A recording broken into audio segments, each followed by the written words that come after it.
Morning student, मैं शैलेंद्र जैन ज्ञान institute परिवार में एक बार आपका स्वागत करता हूं। तो इस वीडियो में हम देखेंगे आगे के क्वेश्चन।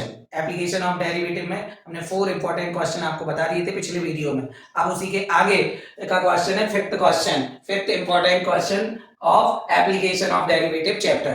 तो फिफ्थ क्वेश्चन क्या है? Prove that the volume of the largest cone that can be inscribed in a sphere of radius r is 8/27 of the volume of the sphere। ठीक है, ध्यान रखना है। इसमें आपको क्या करना है? प्रूव करना है। क्या प्रूव करना है? Volume of the largest cone का वॉल्यूम जो है, कौन का वॉल्यूम किसके इक्वल है? 8/27 वॉल्यूम ऑफ द स्फीयर। ये आपको प्रूव करना है। लिखा है prove that the volume of the largest cone that can be inscribed in a sphere. मतलब एक स्फीयर के अंदर कोन है, एक स्फीयर के अंदर कोन है, उस कोन का वॉल्यूम किसके इक्वल है? 8/27 of the volume of the sphere के। तो ये क्वेश्चन आप कर सकते हैं, ये भी बहुत इंपॉर्टेंट क्वेश्चन है। Next question, a square piece of tin of side 18 centimetre is to be made into a box without top by cutting a square from each corner and folding up the flap to form a box. So what should be the side of the square to be cut off so that the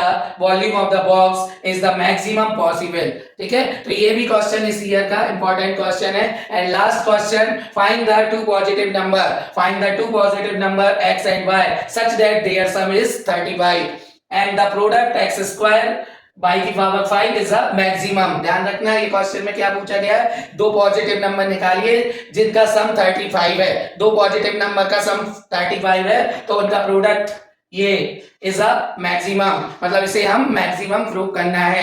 ठीक है, तो ध्यान रखना है, maximum और minimum से related question अगर आएंगे तो इसी से रिलेटेड ही आएंगे 7 से। कई बार ये भी पूछ लेते हैं sin x plus cos x की मैक्सिमम वैल्यू क्या होगी?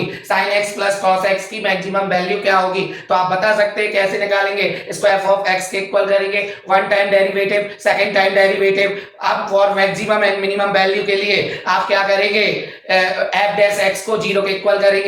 0 के इक्वल करने के बाद आप उससे x की वैल्यू निकालेंगे। वो x की वैल्यू सेकंड डेरिवेटिव में पुट अप करेंगे और सेकंड डेरिवेटिव में पुट अप करने के बाद अगर नेगेटिव वैल्यू आ रही है तो फंक्शन मैक्सिमम होगा और पॉजिटिव वैल्यू आ रही है तो फंक्शन मिनिमम होगा। ठीक है, और आपको पता चल जाता है तो मैक्सिमम वैल्यू निकालने के लिए हम क्वेश्चन में वैल्यू पुट कर देते हैं। तो sin x plus cos x की मैक्सिमम वैल्यू आएगी √2। ये भी बोर्ड एग्जाम में कई बार पूछा गया है। ठीक है, तो ध्यान रखना है सभी, इन क्वेश्चन को सॉल्व करना है। अगर आप पे सॉल्व नहीं होते तो आप कमेंट बॉक्स में कमेंट कर देंगे तो हम इसका सॉल्यूशन वीडियो भी आपको प्रोवाइड कर देंगे। तो आज के लिए इतना ही, मिलते हैं नेक्स्ट वीडियो में। Thank you.